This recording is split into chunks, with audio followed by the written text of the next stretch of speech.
కలియుగ దైవం శ్రీ వెంకటేశ్వర స్వామి పరమ భక్తుడైన హాతీరాం బావాజీ మఠం కూల్చివేతకు కుట్ర జరుగుతోంది అని రాష్ట్ర గిరిజన హక్కుల సాధన సమితి అధ్యక్షుడు భాస్కర్ నాయక్ ఆరోపించారు.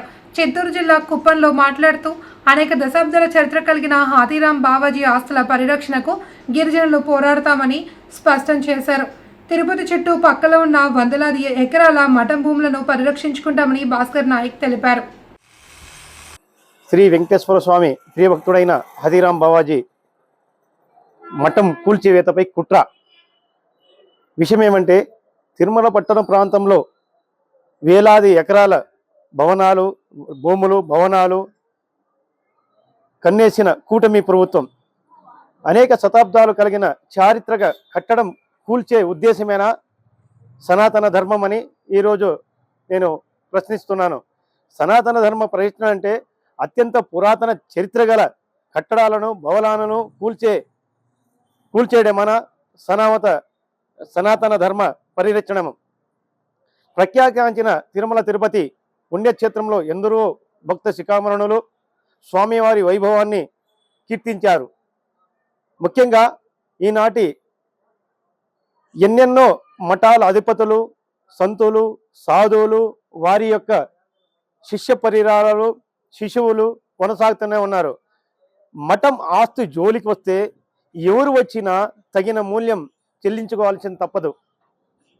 హాతీరాం బావాజీ కలిగి ఉన్న కోట్లాది మంది గిరిజన సంస్కృతిపై దాడి అని నేను అభివర్ణిస్తున్నాను.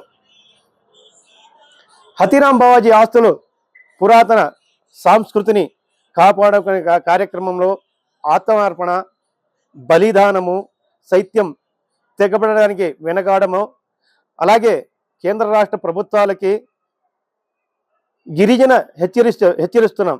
గతంలో ఇప్పటికే హాతీరాం బావాజీ మఠం ఆస్తులు కొంతమంది నాయకుల చేతలో దౌర్జన్యంగా అక్రమంగా ఆక్రమించుకున్న ఆస్తుల్ని కూడా భవిష్యత్ కార్యాచరణతో తిరిగి స్వాధీనం చేసుకోవడానికి గిరిజనులు పోరాడతామని కూడా ఈరోజు మీడియా ముఖం ద్వారా చెప్తున్నాను.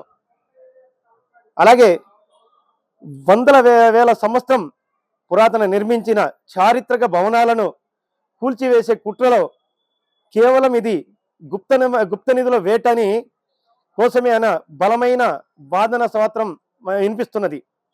గిరిజన మనోభావాలని, సనాతన వారసత్వ సంపదని భావించాలన్న ఎవరు వచ్చినా చారిత్రహీనులుగా చివరికి మిగిలిపోవడం తథ్యం.